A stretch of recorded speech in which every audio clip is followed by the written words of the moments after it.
Hey guys, what's up? It's Jonathan with One Big Impact. So first of all, this video is actually basically just kind of a little few tips and things that I like to focus on in order to stay on track with eating and with your diet, or if you're, counting macros or whatever you're doing while traveling.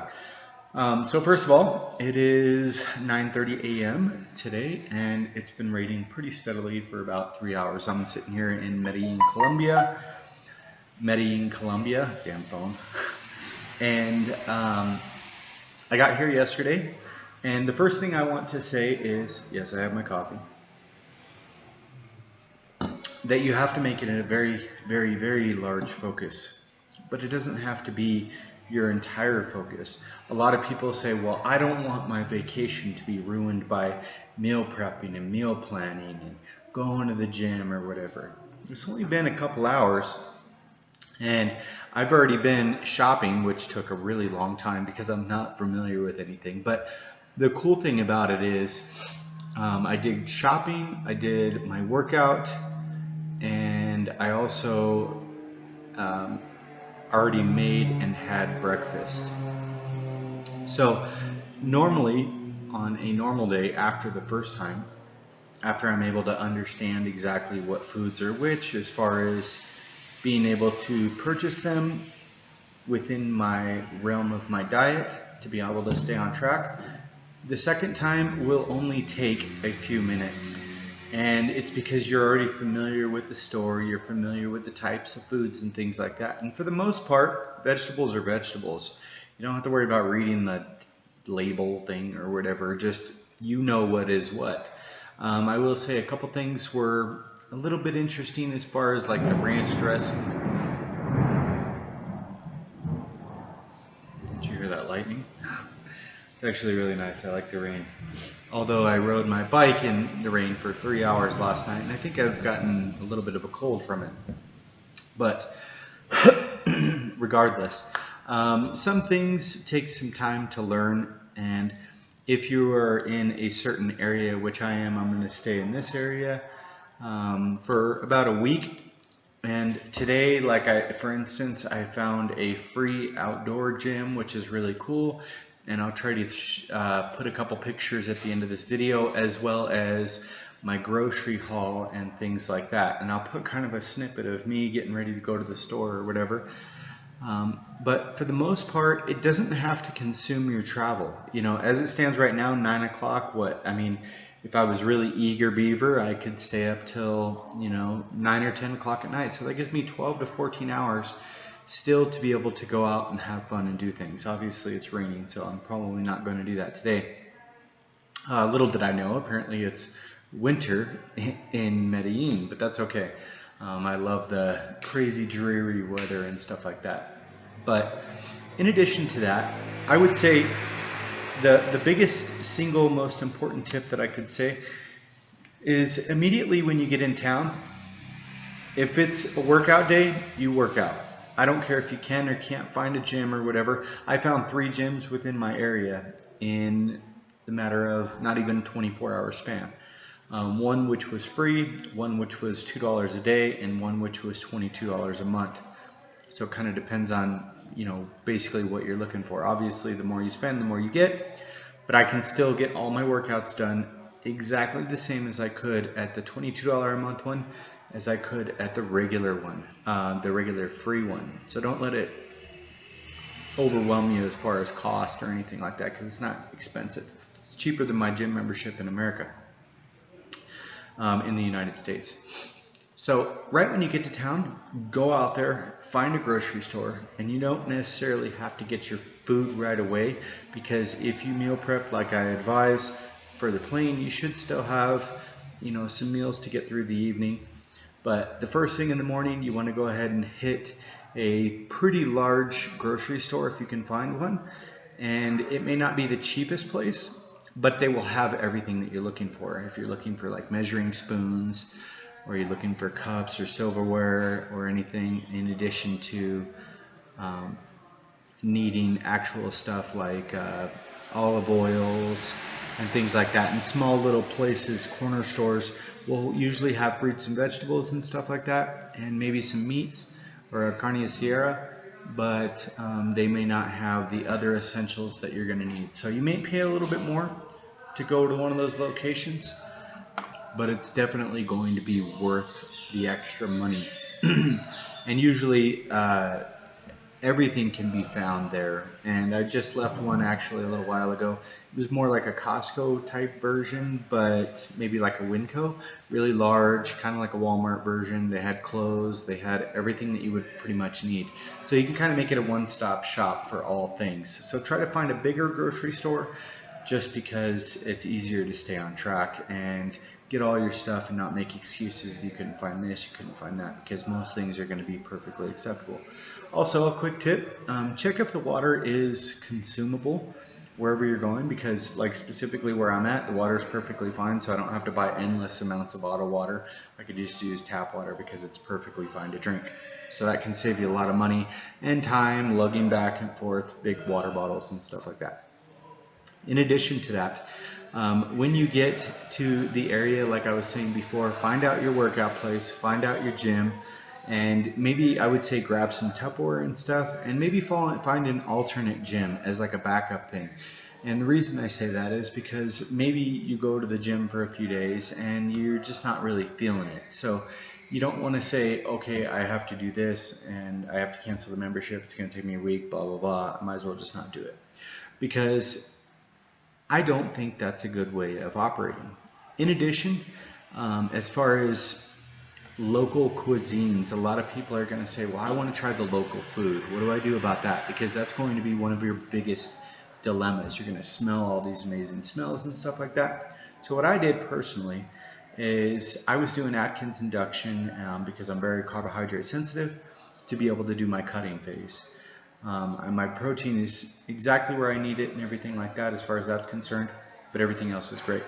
So when I came here, I knew I was going to be tempted, and I knew carbohydrates could help fuel my personal days and stuff like that because they will have a little bit more physical activity. So what I did was I jumped up to the Atkins 40, so I incorporated things like a little bit of peanut butter, a very little bit of a banana, a couple wheat crackers, just to kind of give myself the idea that I'm not starving myself. You know what I mean? Because we'll get that victimology. We'll start thinking, oh, what am I doing on vacation if I can't just eat whatever I want?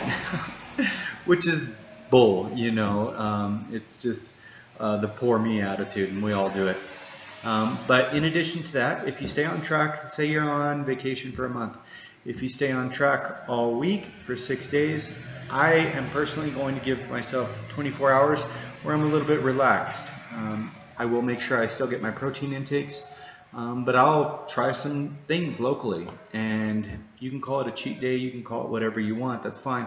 But it's only as a reward if I stay on track all the other 6 days. So then you got like 85, 90%, you're perfectly fine, you're getting your workouts in, and this is kind of a, hey, good job, John, for staying on track.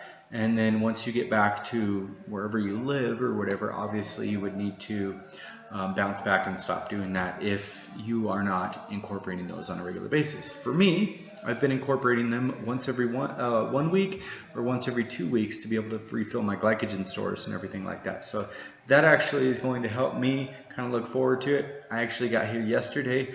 My day is tomorrow, which I'm pretty excited for if I end up having any money left to actually eat like that.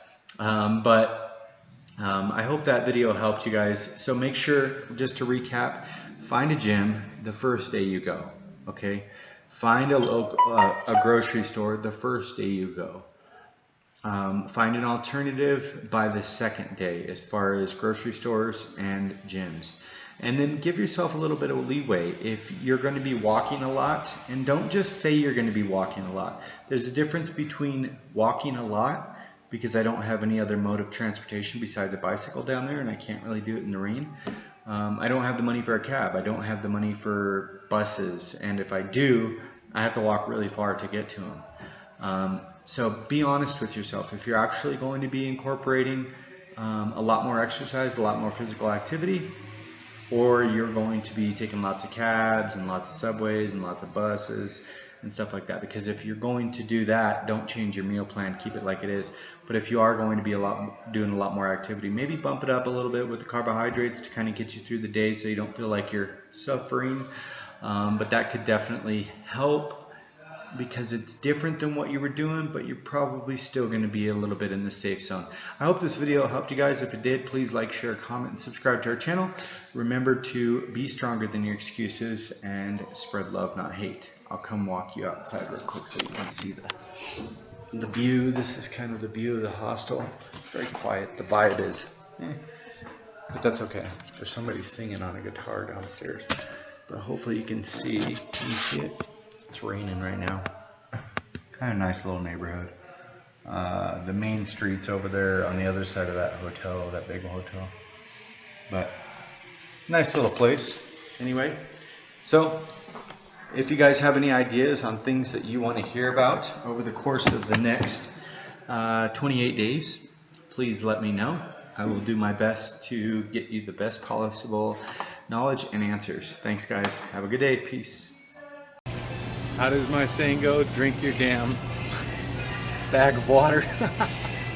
That's gotta be the funniest thing I've ever seen in the world. Bags of water. Look, I'm not joking.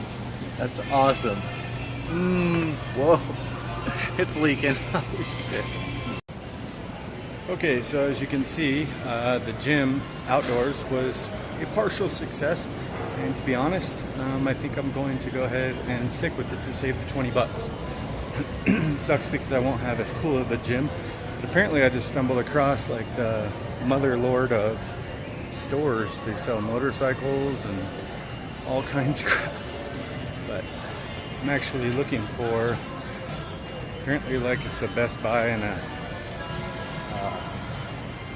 maybe a Walmart. I haven't found groceries yet, but I'm looking for them. But they got clothes, TVs, like lots and lots of TVs, shoes, a person I just thought was real. So let's go grocery shopping and get some meals going. Okay, so I just went grocery shopping. That was an interesting adventure. It took like 3 hours longer than it should have because I don't know where anything is. Everything's labeled differently, and it was kind of a awesome learning experience. Every time you go somewhere, it's and I'll show you guys some pictures at the end of this video. And I'll basically walk you through